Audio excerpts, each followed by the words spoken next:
Many fail to see the beauty in destruction, the significance of something being completely stripped of its former self.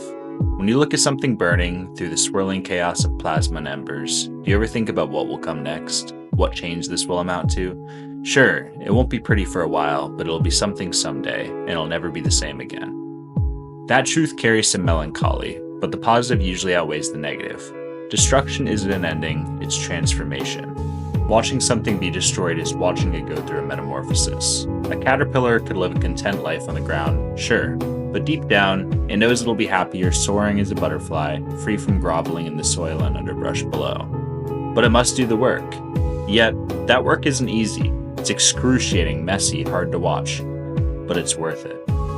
Forests burn so new trees can flourish. Rock erodes to make rivers. Mountains aren't made without moving stone. Sometimes violently chaotic change is the only path to something better, even if those around you can't envision why on earth you'd go through it. But chaos needs restraint. That forest fire can't burn the whole world. If the ground keeps pushing, the mountain crumbles into a ravine.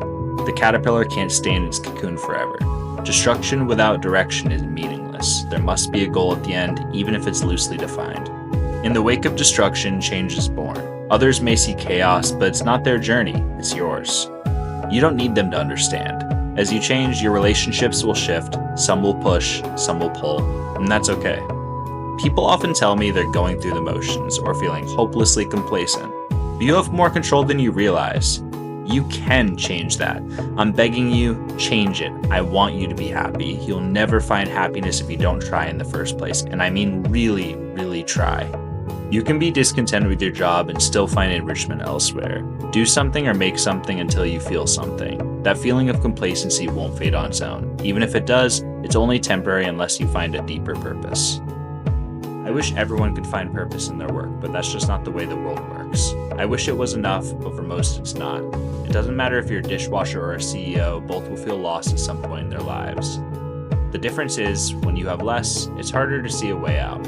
But the only way out is through effort. I'm not saying you have to get a second job or hit the gym or learn a new language. What I'm saying is that you have to find something that gives you purpose, even if that means trying everything. Strip yourself down to the fundamentals. Think of destruction as opportunity, not tragedy. We all know the story of the phoenix, yet somehow fail to recognize the transformation as we watch the bird burn. We resist seeing it in ourselves, but change is never easy.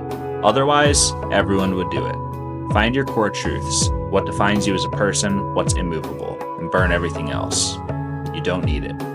So here's the question. Will you rise from your own ashes, or will you watch yourself burn, never letting go of things you should have destroyed long ago? It's your choice, but I'm telling you, the beauty is in the destruction.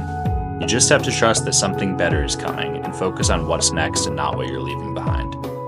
Thanks for watching. I hope this video lends you clarity in the challenges ahead of you. I'd appreciate it if you liked and subscribed, supporting my own transformation and encouraging me to make more content like this.